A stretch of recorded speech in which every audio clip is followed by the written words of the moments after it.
Señor presidente, señorías, nuestro grupo parlamentario les propone hoy crear una comisión permanente no legislativa de derechos de la infancia y la adolescencia.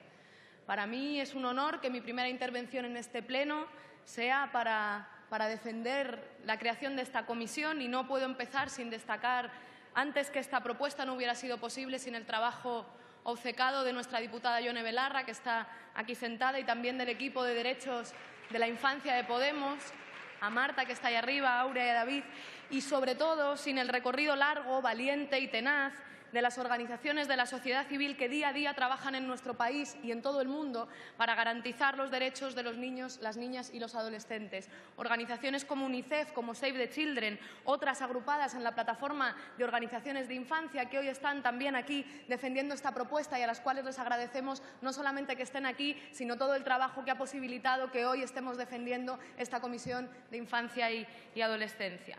Señorías, las niñas, niños y adolescentes representan el 17,9% del total de la población en nuestro país.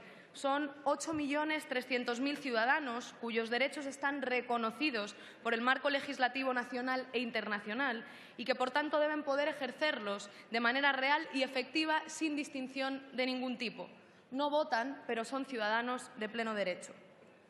La Convención sobre los Derechos del Niño de Naciones Unidas sirvió para reconocer a nivel internacional que su bienestar material, subjetivo y relacional debía salir de la esfera privada para convertir la infancia en un asunto público y reconocer su condición de ciudadanos con derechos que deben ser garantizados y que conllevan obligaciones y responsabilidades para todos los adultos y, en particular, con especial énfasis para las instituciones públicas. Su ratificación por España en 1990 obliga a nuestro país a garantizar el cumplimiento de esta Convención a través del conjunto de la legislación vigente. Pero, sin embargo, la situación de los niños, niñas y adolescentes en nuestro país es de verdadera emergencia social.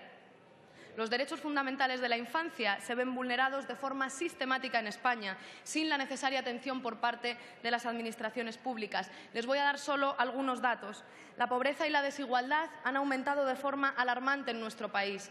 España es el segundo país más desigual de la Unión Europea y el país de la OCDE donde más ha crecido la desigualdad, solamente por detrás de Chipre.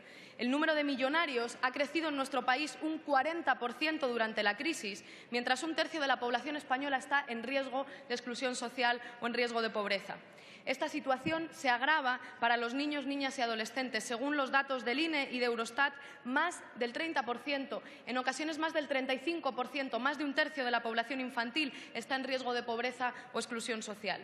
La pobreza infantil, además, se traduce a medio plazo en mayores costes en prestaciones sociales y laborales y en un tejido laboral de menor calidad.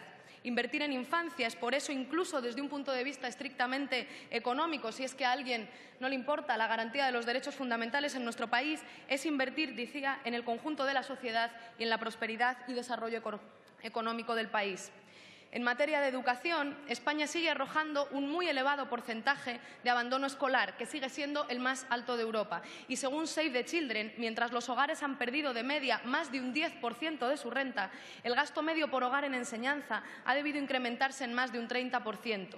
A su vez, la inversión consolidada en educación ha disminuido en casi 11 puntos en este periodo. Y todo ello por no hablar de los casi inexistentes mecanismos de participación de la infancia en la vida social y política de nuestro país. Estos datos y otros que podrían darse dan cuenta de los muchos retos que tenemos que abordar y, en concreto, de las políticas públicas que deben ser desarrolladas para garantizar el ejercicio efectivo de los derechos de los niños, niñas y adolescentes. Es imposible mencionarlas todas, pero les diré solamente algunas. Proteger a las niñas, los niños y los adolescentes de toda forma de violencia. Promover la participación infantil en las instituciones. Garantizar el derecho a una vivienda digna y adecuada y prohibir los desalojos forzosos sin alternativa habitacional y los cortes de suministros devenidos por causas de pobreza sobrevenida, porque están afectando a millones de niños y niñas y adolescentes en nuestro país. Proteger los derechos de las familias migrantes. Apostar por la cooperación al desarrollo y focalizar los esfuerzos en la infancia y en el desarrollo de la estrategia de infancia recientemente aprobada. En definitiva, a los niños, niñas y adolescentes les afectan de manera directa o indirecta todas las políticas sobre las que esta Cámara legisla. En este sentido, la nueva Ley de Protección a la Infancia y a la Adolescencia, aprobada en la legislatura anterior, es sin duda un avance reconocido por el conjunto de las organizaciones de la sociedad civil que se dedican a la materia, pero es un avance insuficiente. Debemos reconocer que hay un déficit estructural en materia de inversión a la infancia y cuando hay un déficit de este calibre, se imposibilita o se dificulta enormemente el desarrollo efectivo de las medidas incluidas en cualquier ley, entre otras en esta. Si analizamos los presupuestos generales del Estado para 2016, observamos, por ejemplo, cómo existe un incremento general en partidas que afectan a la infancia de forma directa o indirecta, pero nos encontramos aún muy lejos de las cifras de inversión de 2011 y de las que exigen los organismos internacionales. Es especialmente sangrante la drástica reducción de las prestaciones por desempleo, porque eso lleva a millones de hogares en los que conviven niños, niñas y adolescentes a que no pueda haber ningún ingreso en esos hogares. Por todo ello, entendemos imprescindible promover un espacio parlamentario que se ocupe de forma específica del desarrollo de propuestas y del seguimiento de políticas públicas que permitan garantizar en nuestro país el cumplimiento efectivo de los derechos de los niños, las niñas y los adolescentes. Les pedimos para ello su más decidido apoyo.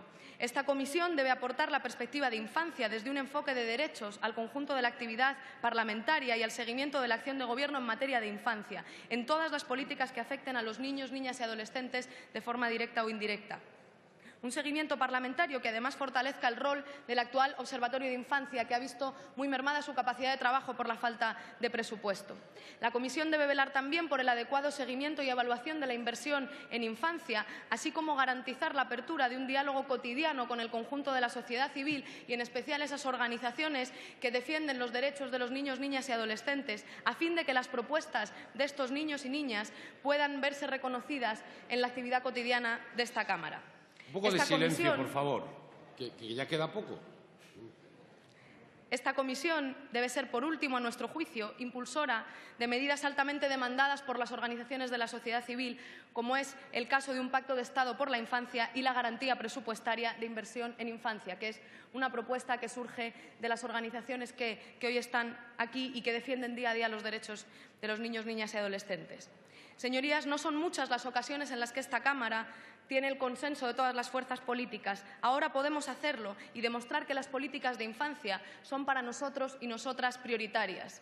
Decía Nelson Mandela que no puede haber una revelación más intensa del alma de una sociedad que la forma en la que trata a sus niños y a sus niñas. Hagamos del cumplimiento de los derechos de la infancia un amplio compromiso de Estado. Puede parecer una cosa pequeña, pero en materia de infancia podremos estar haciendo historia con la aprobación de esta comisión. Muchísimas gracias.